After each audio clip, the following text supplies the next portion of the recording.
PM Modi Madhya Pradesh में हैं और यहाँ पर सागर में एक विशेष कार्यक्रम में वो हिस्सा ले रहे हैं। यहाँ पर मध्य प्रदेश के सागर में पीएम मोदी ने रविदास स्मारक स्थल का भूमि पूजन किया और 100 करोड़ की लागत से बनने वाला ये मंदिर करीब 2.5 साल में तैयार होगा। देश को गरीबी और भूख से मुक्त करने के लिए प्रयास कर रहे हैं। आपने देखा है, कोरोना की इतनी बड़ी महामारी आई, पूरी दुनिया की व्यवस्थाएं चरमरा गई, ठप पड़ गई। भारत के गरीब तबके के लिए, दलित आदिवासी के लिए हर कोई आशंका जता रहा था। कहा जा रहा था कि 100 साल बाद इतनी बड़ी आपदा आई है, समाज का ये तबका कैसे रह पाएगा। लेकिन तब मैंने ये तय किया कि चाहे जो हो जाए, मैं मेरे गरीब भाई बहन को खाली पेट सोने नहीं दूंगा।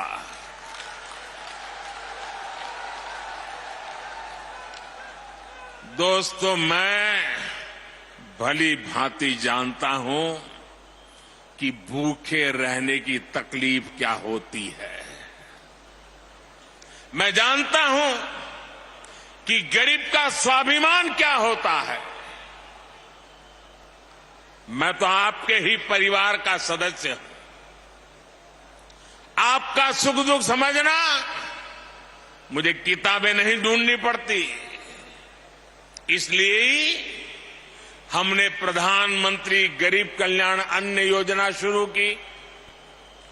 80 करोड़ से ज्यादा लोगों को मुफ्त राशन सुनिश्चित किया।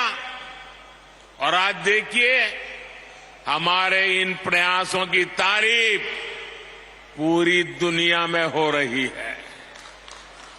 साथियों, आज देश गरीब कल्याण की जितनी भी बड़ी योजनाएं चला रहा है, उसका सबसे बड़ा लाभ दलित, पिछड़ा, आदिवासी समाज को ही हो रहा है।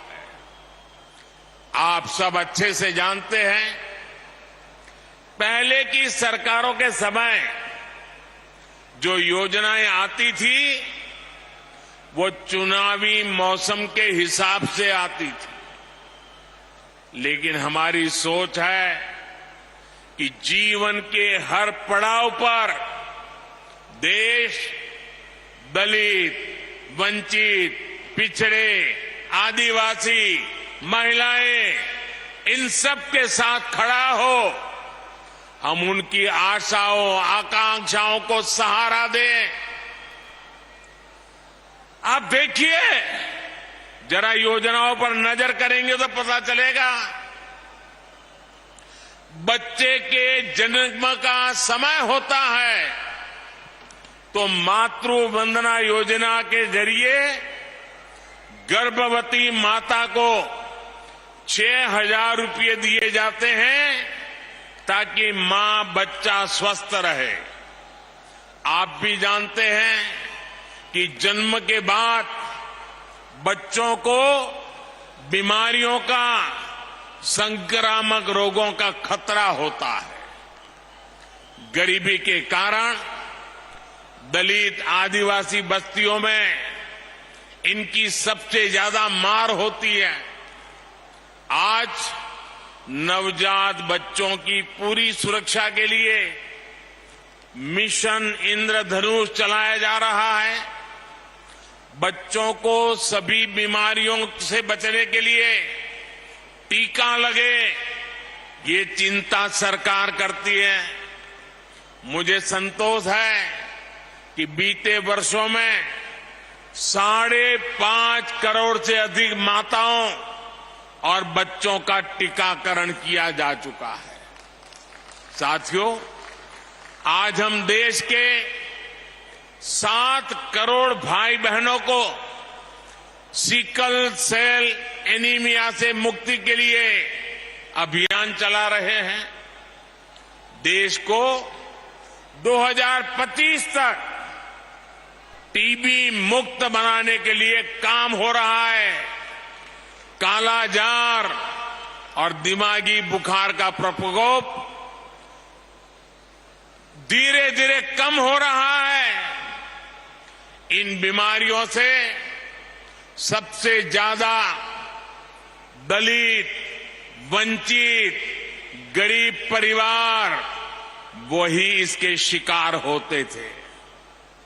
इसी तरह अगर इलाज की जरूरत होती है तो आयुष्मान योजना के जरिए अस्पतालों में मुफ्त इलाज की व्यवस्था की गई है। लोग कहते हैं मोदी कार्ड मिल गया है, 5 लाख रुपए तक अगर कोई बीमारी को लेकर के बिल चुकाना है तो ये आपका बेटा कर देता है। साथियों, जीवन चक्र में पढ़ाई का बहुत महत्व है। आज देश में आदिवासी बच्चों की पढ़ाई के लिए अच्छे स्कूलों की व्यवस्था हो रही है। आदिवासी क्षेत्रों में 700 एकलव्य आवासीय स्कूल खोले जा रहे हैं। उन्हें सरकार पढ़ाई के लिए किताबें देती है, स्कॉलरशिप देती है। मिड डे मील की व्यवस्था को बेहतर बनाया जा रहा है ताकि बच्चों का अच्छा पोषण वाला खाना मिले। बेटियों के लिए सुकन्या समृद्धि योजना शुरू की गई है ताकि बेटियां भी बराबर से और बराबरी से आगे बढ़े। स्कूल के बाद हायर एजुकेशन में जाने के लिए एससी, एसटी, ओबीसी युवा युवतियों के लिए अलग से स्कॉलरशिप की व्यवस्था की गई है। हमारे युवा आत्मनिर्भर बने, अपने सपनों को पूरा कर सके, इसके लिए मुद्रा लोन जैसी योजनाएं भी शुरू की गई हैं। मुद्रा योजना के अब तक जितने लाभार्थी हैं उनमें बड़ी संख्या में एससी, एसटी समाज के ही मेरे भाई बहन हैं और सारा पैसा बिना गारंटी दिया जाता है। साथियों, एससी, एसटी समाज को ध्यान में रखकर हमने स्टैंड अप इंडिया योजना भी शुरू की थी। स्टैंड अप इंडिया के तहत एससी, एसटी समाज के युवाओं को 8,000 करोड़ रुपए की आर्थिक सहायता मिली है।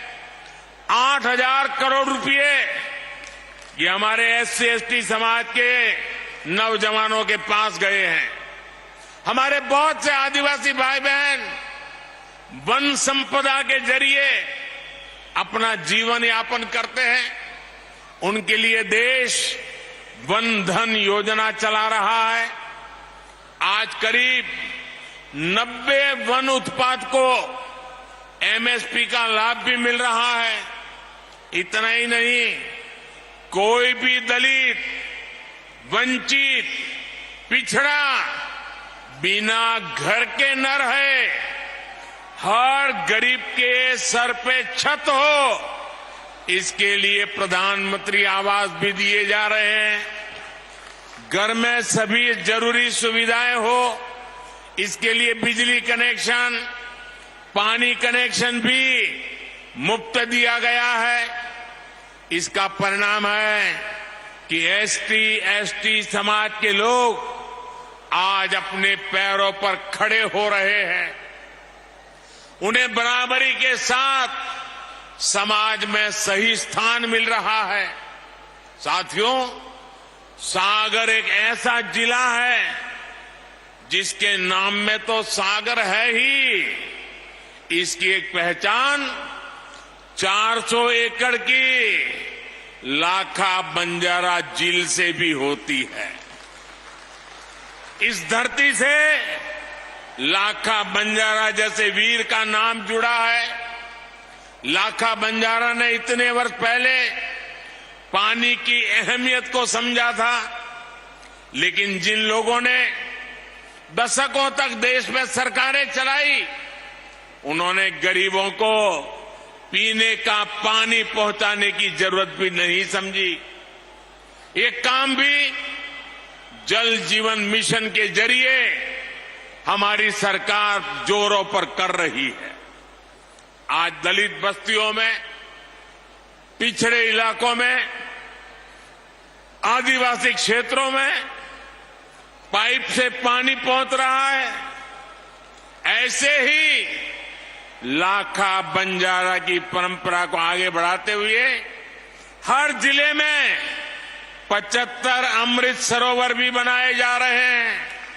ये सरोवर आजादी की भावना का प्रतीक बनेंगे, सामाजिक समरसता का केंद्र बनेंगे। साथियों, आज देश का दलित हो, वंचित हो, पिछड़ा हो, आदिवासी हो, हमारी सरकार उन्हें उचित सम्मान दे रही है, नए अवसर दे रही है। न इस समाज के लोग कमजोर हैं, न इनका इतिहास कमजोर है। एक से एक महान विभूतियां समाज के इन वर्गों से निकल कर आई हैं। उन्होंने राष्ट्र के निर्माण में असाधारण भूमिका निभाई है। इसलिए आज देश इनकी विरासत को भी गर्व के साथ सहेज रहा है। बनारस में संत रविदास जी की जन्मस्थली पर मंदिर का सौंदर्यीकरण किया गया। मुझे खुद उस कार्यक्रम में जाने का सौभाग्य मिला। यहां भोपाल के गोविंदपुरा में जो ग्लोबल स्किल पार्क बन रहा है, उसका नाम भी संत रविदास के नाम पर रखा गया है। बाबा साहब के जीवन से जुड़े प्रमुख स्थानों को भी पंच तीर्थ के रूप में विकसित करने का जिम्मा हमने उठाया है। इसी तरह आज देश के कई राज्यों में जनजातीय समाज के गौरवशाली इतिहास को अमर करने के लिए म्यूजियम बन रहे हैं।